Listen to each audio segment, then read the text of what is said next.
जिस चीज को आप सल्लल्लाहु अलैहि वसल्लम ने बावजूद जानने के डिस्क्लोज नहीं किया, तो कोई गुनाहगार शख्स उस बात को किस तरह से डिस्क्लोज करेगा।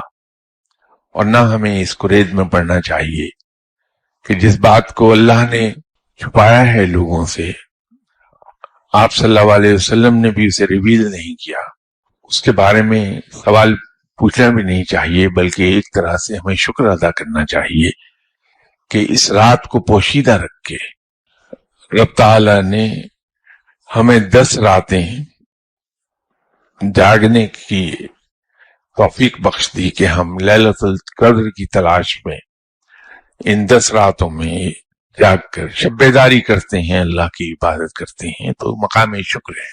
तो इस कुरेद में हम ना पड़े, क्योंकि ये मुनासिब नहीं है। दूसरी बात यह है कि ये इस रात का इल्म अल्लाह कुछ खास बंदों को देता है, निशानियां हैं, उससे वो पहचान जाते हैं जिनको अल्लाह ने तौफीक बख्शी है, इल्म बख्शा है। लैलतुल कद्र की एक बहुत बड़ी पहचान है कि ये खा किसी मौसम में भी हो, उस रात में मौसम मोतदिल हो जाएगा। अगर सर्दियों में है तो उस रात सर्दी इतनी कम हो जाएगी कि वो हमें मौसम बहार की कोई रात दिखाई देने लगे।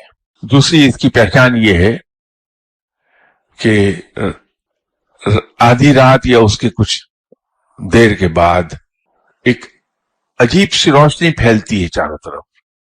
रोशनी का कोई सोर्स नहीं होता, लेकिन रात बड़ी ब्राइट हो जाती है। और तीसरी पहचान ये है कि इस रात में एक घड़ी ऐसी आएगी कि जिस पे आपको सन्नाटा महसूस होगा कि चारों तरफ सन्नाटा हो गया, हत्ता कि जानवरों की आवाजें भी नहीं आती फिर।